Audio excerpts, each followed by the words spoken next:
আগামী দিনের যুদ্ধ কিন্তু পরিবেশ নিয়ে হবে, আগামী দিনের যুদ্ধ কিন্তু সাস্টেনেবল ম্যাটার্স নিয়ে হবে। যদি সঠিকভাবে ইউজ না করি দামি মেশিন কিনে আমার কোনো লাভ হবে না। আমরা এখনো পানির ফোর্সকে ফ্রি দেই, যেটা পৃথিবীর কোনো কান্ট্রি দেয় না।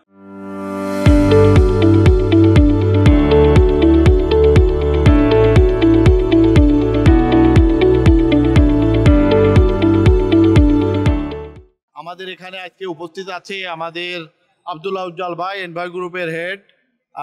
আমি engineer Mehedi Hasan, Sterling group heading করছি। আমাদের যারা ভাই ভার্টিস গ্রুপ হেডিং করছে মনিরুজ্জামান মনির, উনি ক্রাউন গ্রুপে আছে, এবং আমাদের তাজুল ভাই সঙ্গে আছেন ইসলাম গার্মেন্টস, এবং as well as Sohel Rana denim solution এবং মেশিনারি বিজনেস নিয়ে আছে, কেমিক্যাল বিজনেস আছে। তো থ্যাংক ইউ অল। আজকে বেসিক্যালি ডিসকাশনটা হলো আপকামিং ওয়াশিংয়ের যে টেক্সটাইল সেক্টরে যে চ্যালেঞ্জেস আছে, এই চ্যালেঞ্জকে মানায় নিতে হলে আপকামিং যে গ্যাস এবং ইলেকট্রিসিটি ক্রাইসিস আছে, এর ভিতরে টেক্সটাইল সেক্টর সাস্টেন কিভাবে করব, আব্দুল্লাহ উজ্জ্বল ভাইকে কিছু বলার জন্য অনুরোধ করছি। ধন্যবাদ। সর্বপ্রথম শুধু এটুকুই বলতে চাই, আজকে এমন একটা মাহেন্দ্রক্ষণে আমরা এখানে এসেছি যে সত্যিকার অর্থে খুবই ভালো লাগে। ডেনিম এক্সপোতে এসে নতুন নতুন অনেক কিছুই আমরা দেখতে পাই, এবং কিছু নিউ ইনোভেশন বিভিন্ন প্রক্রিয়ার মাধ্যমে, বিভিন্ন অ্যানালাইসিস, কেস স্টাডি, সবকিছুর মাধ্যমে আমরা বাংলাদেশের ডেনিম বিজনেসটা এবং ডেনিম ফিনিশিংটা আমরা যথেষ্ট ভালো একটা অবস্থানে পৌঁছে গেছি। এক্ষেত্রে আমরা সাস্টেনেবিলিটির কথা বলবো। সাস্টেনেবিলিটির জন্য যেমন শুধুমাত্র কেমিক্যালই নয়, এখানে কিছু মেশিনারিজ বিষয়গুলো আছে, কিছু টুলস আছে যেগুলো সাস্টেনেবল টুলস হিসাবে আমরা যেগুলোকে মনে করি, সেগুলো দিয়ে আমরা প্রতিনিয়ত শিখছি, এবং আমরা আমাদের টিমে যারা আছে এবং আগামী প্রজন্মে যারা আছে তাদেরকেও আমরা শেখাচ্ছি যে কিভাবে এটাকে আরো উজ্জ্বল করা যায় গ্লোবাল সিচুয়েশনে আমরা যাতে টিকে থাকতে পারি। এই জন্য আমাদের প্রতিটা দ্বার প্রান্তে মেসেজগুলো পৌঁছে দেওয়া দরকার।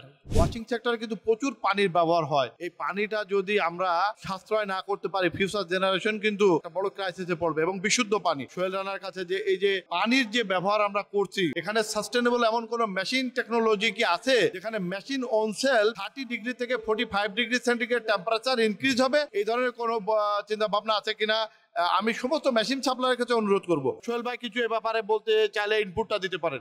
আগামী দিনের যুদ্ধ কিন্তু এনার্জি নিয়ে হবে, আগামী দিনের যুদ্ধ কিন্তু পরিবেশ নিয়ে হবে, আগামী দিনের যুদ্ধ কিন্তু সাস্টেনেবল ম্যাটার্স নিয়ে হবে। সাস্টেনেবলের শেষ কোনো সংজ্ঞা নাই। একটা গার্মেন্টস যদি 5000 কিলোমিটারের বেশি ট্রাভেল করে, সেই গার্মেন্টসটা কিন্তু একদিন নন সাস্টেনেবল হিসেবে ট্রিট হবে।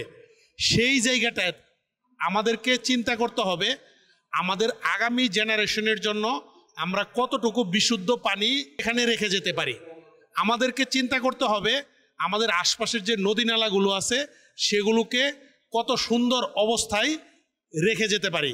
আমরা একটা গার্মেন্টস বিক্রি করে $5, $7 অথবা $10, এইটাই যাতে আমাদের শেষ কথা না হয়। আমাদের কেমিক্যাল, মেশিন এবং প্রত্যেকটা সেক্টরে আমাদেরকে চিন্তা করতে হবে, মেশিনে চিন্তা করতে হবে আমি কতটুকু এনার্জি সেভ করতেছি, আমি কতটুকু ওয়াটার সেভ করতেছি। একইভাবে কেমিক্যালে চিন্তা করতে হবে কতটুকু আমি আমার এই সেক্টরের ইম্প্যাক্টটা আমার কতটুকু, এবং আমরা যাতে আমাদের সন্তানদের সুন্দর একটা ভবিষ্যৎ দিতে পারি, এই দেশের ইকোনমিককে একটা সুন্দর একটা অবস্থানে রেখে যেতে পারি।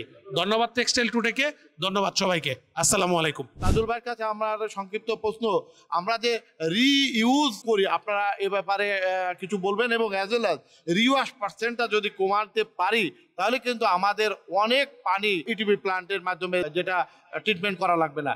এ ব্যাপারে একটু সংক্ষিপ্ত ইনপুট দিবেন, ধন্যবাদ। বর্তমানে অনেক মেশিনারিজ বা মেশিন কোম্পানি পানি কম ইউজের জন্য প্রডিউস করছে, সেইটা আমরা অনেকেই কিনছি, কিন্তু সেটার প্রপার ইমপ্লিমেন্টটা সেটা যদি সঠিকভাবে ইউজ না করি দামি মেশিন কিনে আমার কোনো লাভ হবে না। তো সেই ক্ষেত্রে প্রথমেই আমাদেরকে 1:3-তে বা 1:2-তে ডাইং করা যায় বা ডেনিম ওয়াশ করা যায়, সেইটা আমরা করতে পারতেছি কিনা। আমাদের ভিতরে কিছু কালচার আছে, এই ঘন ঘন চেক দেওয়া, মনের ভিতরে কনফিউজ ঠিক হবে কিনা, 6 ঘন্টা পরে গার্মেন্টসটা ওকে হবে কিনা, এই ধরনের কাজ করতে যায় দেখা যায় যে কিছুটা প্রসেস মিস্টেক হয়ে যায়, তখন রিওয়াশ বেড়ে যায়। তো এই রিওয়াশটা যদি ফিক্সড রেসিপিতে গার্মেন্ট ডাইং কমপ্লিট বা ডেনিম কমপ্লিট হচ্ছে কিনা যদি সেটা করা হয়, তাহলে হোপফুলি আমি বলবো যে রিওয়াশের পার্সেন্টেজ অনেক কমে যাবে।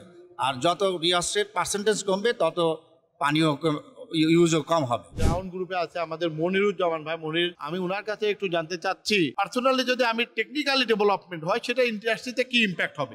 আসলে আমরা এখন প্রযুক্তির 4th জেনারেশনের অবস্থান করছি।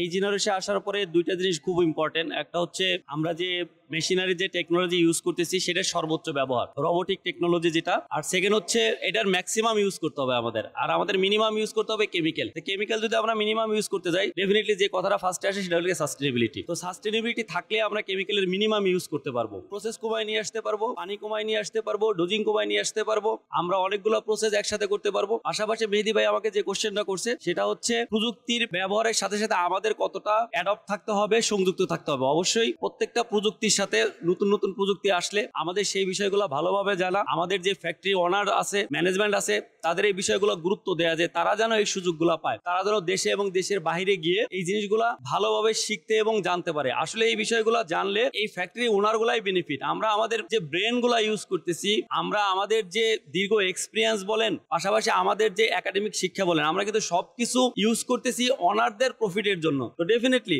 আমাদের যদি টেকনোলজি ইমপ্রুভ করতে হয়, আমাদের এই টেকনোলজির সাথে সবসময় সংযুক্ত থাকতে হবে। এর জন্য সবচেয়ে গুরুত্বপূর্ণ হচ্ছে ম্যানেজমেন্টের আগায় আসা, এদেরকে ব্রড মাইন্ড হয়ে এদেরকে বিভিন্ন প্রযুক্তির সাথে অ্যাডপ্ট করতে দেয়া এবং বিভিন্ন সেমিনারে অংশগ্রহণ করা, দেশ বিদেশে পাঠানো, এটা খুবই গুরুত্বপূর্ণ। আমরা অনেক সেমিনারে অ্যাটেন্ড করি, বিভিন্ন প্রোগ্রামে, বিভিন্ন ব্র্যান্ডের প্রোগ্রামে আসলে অনেক ধরনের লেকচার দিয়ে যায়, বাট বাস্তবে এটা কতটা কার্যকারী এটা কিন্তু লাস্ট আমি 26 ইয়ার্স এই ওয়াশিং এর সাথে ইনভলভ। এখানে মোস্ট অফ দ্য টেকনিশিয়ান তারা কিন্তু 15 থেকে 20 বছর এই সেক্টরে আমরা কাজ করি। আমাদের একটা ইনপুট এটা কিন্তু খুবই যথার্থ। রেজা রাব্বি ভাই, safe water for the next generation নিয়ে আপনি কিছু সংক্ষিপ্ত বলবেন? আমরা পরবর্তী জেনারেশনের জন্য, আমরা হয়তো বিশুদ্ধ পানি খেয়ে যাচ্ছি, ইউরোপের মতো $1.5 $2 কিন্তু পানি কেনা লাগে না, আমরা গ্রাউন্ড ওয়াটার খাই। আমাদের নেক্সট জেনারেশন কি পানি পাবে, বিশুদ্ধ পানি? আপনি কি চিন্তা করেন যেভাবে ইন্ডাস্ট্রিয়াল ডেভেলপমেন্ট হচ্ছে, আপনার মতামত কি প্লিজ? পানি পাবে কি পাবে না, আমার একটা খুব ছোট্ট একটা কবিতার কয়েকটা লাইন মনে পড়ছে।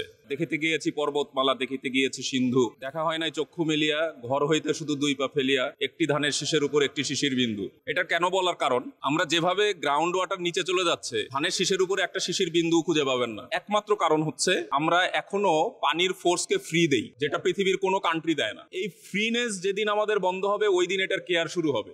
সাস্টেনেবিলিটি ওই দিন থেকে শুরু হবে। আমরা শুধু সাস্টেনেবিলিটির কথা বলি, কেমিক্যাল সেভ করতে হবে, টেকনোলজি ইউজ করতে হবে, আমরা এগুলো, this is one of the part. Sustainability শুরু হয় একটা নিডলের ড্রপ থেকে, এবং এইটা ওশেনের শেষ মাথায় যে শেষ হয়। ওশেনের শেষ মাথা কোথায় এটা আমরা জানি না। একটা কাস্টমার যখন স্টোরে যায়, সে কি হাতে করে স্ট্যান্ডার্ড নিয়ে যায় একটা গার্মেন্টস কেনার জন্য? মেজর কোয়ালিটি ফল্ট ছাড়া একটা গার্মেন্টসের শেড আপনার স্ট্যান্ডার্ড থেকে একটু ডেভিয়েটেড, এটা কতটুকু একটা কাস্টমারকে ইফেক্ট করবে? সো এই যে আমাদের আন্ডারস্ট্যান্ডিং, এই আন্ডারস্ট্যান্ডিং যতদিন না গ্রো হবে, ততদিন আমাদের এই সেভিংস এর, এই সাস্টেনেবিলিটির কথাগুলো বলে আসলে কোনো ফায়দা হবে না। আমাদের নিজস্ব আন্ডারস্ট্যান্ডিং আগে গ্রো করতে হবে। বিভিন্ন ব্র্যান্ডের ইয়ে থাকে, টার্গেট রিপ্রসেস বা রিওয়ার্ড 10% গোল থাকে, সেখান থেকে যদি 1%ও কনসিডার করে, কয়েক লক্ষ না কয়েক কোটি গ্যালন এভরিডে ওয়াটার সেভ হবে, which is directly impact effluent treatment plant. আজকের অনুষ্ঠান এখানেই শেষ করব এবং টেক্সটাইল টুডেকেও ধন্যবাদ।